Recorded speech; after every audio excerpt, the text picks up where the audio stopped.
According to research, in order for a culture to maintain itself for more than 25 years, there must be a fertility rate of 2.11 children per family. With anything less, the culture will decline. Historically, no culture has ever reversed a 1.9 fertility rate. A rate of 1.3, impossible to reverse, because it would take 80 to 100 years to correct itself, and there is no economic model that can sustain a culture during that time.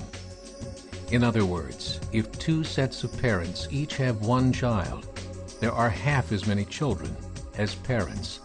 If those children have one child, then there are 1/4 as many grandchildren as grandparents. If only 1 million babies are born in 2006, it's hard to have 2 million adults enter the workforce in 2026.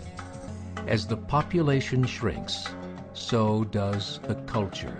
As of 2007, the fertility rate in France was 1.8, England 1.6, Greece 1.3, Germany 1.3, Italy 1.2, Spain 1.1. Across the entire European Union of 31 countries, the fertility is a mere 1.38. Historical research tells us these numbers are impossible to reverse. In a matter of years, Europe as we know it will cease to exist. Yet the population of Europe is not declining. Why? Immigration. Islamic immigration. Of all population growth in Europe since 1990, 90% has been Islamic immigration. France, 1.8 children per family. Muslims, 8.1. In southern France, traditionally one of the most populated church regions in the world, there are now more mosques than churches. 30% of children ages 20 and younger are Islamic. In the larger cities such as Nice, Marseille, and Paris, that number has grown to 45%. By 2027, 1 in 5 Frenchmen will be Muslim.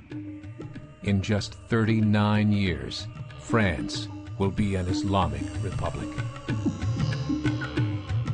In the last 30 years, the Muslim population of Great Britain rose from 82,000 to 2.5 million, a 30-fold increase. There are over 1,000 mosques, many of them former churches.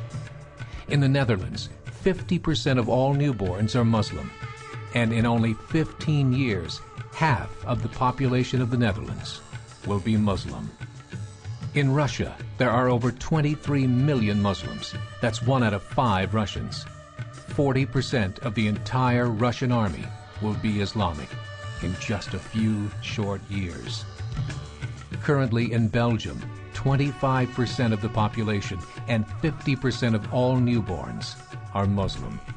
The government of Belgium has stated 1/3 of all European children will be born to Muslim families by 2025, just 17 years away. The German government, the first to talk about this publicly, recently released a statement saying, "The fall in the German population can no longer be stopped. Its downward spiral is no longer reversible. It will be a Muslim state by the year 2050. Muammar al-Gaddafi of Libya said, "There are signs that Allah will grant victory to Islam in Europe without swords, without guns, without conquest. We don't need terrorists. We don't need homicide bombers. The 50+ million Muslims in Europe will turn it into a Muslim continent within a few decades." There are currently 52 million Muslims in Europe. The German government said that number is expected to double in the next 20 years to 104 million. Closer to home, the numbers tell a similar story. Right now, Canada's fertility rate is 1.6, nearly a full point below what is required to sustain a culture. And Islam is now the fastest growing religion. Between 2001 and 2006, Canada's population increased by 1.6 million, 1.2 of those immigration. In the United States, the current fertility rate of American citizens is 1.6. With the influx of the Latino nations, the rate increases to 2.11, the bare minimum required to sustain a culture. In 1970, there were 100,000 Muslims in America. Today, there are over 9 million. The world is changing. It's time to wake up. 3 years ago, a meeting of 24 Islamic organizations was held in Chicago. The transcripts of that meeting showed in detail their plans to evangelize America through journalism, politics, education, and more. They said, we must prepare ourselves for the reality that in 30 years, there will be 50 million Muslims living in America. The world that we live in is not the world in which our children and grandchildren will live. The Catholic Church recently reported that Islam has just surpassed their membership numbers. Some studies show that at Islam's current rate of growth, in 5 to 7 years, it will be the dominant religion of the world. As believers, we call upon you to join the effort to share the gospel message with the changing world. This is a call to action.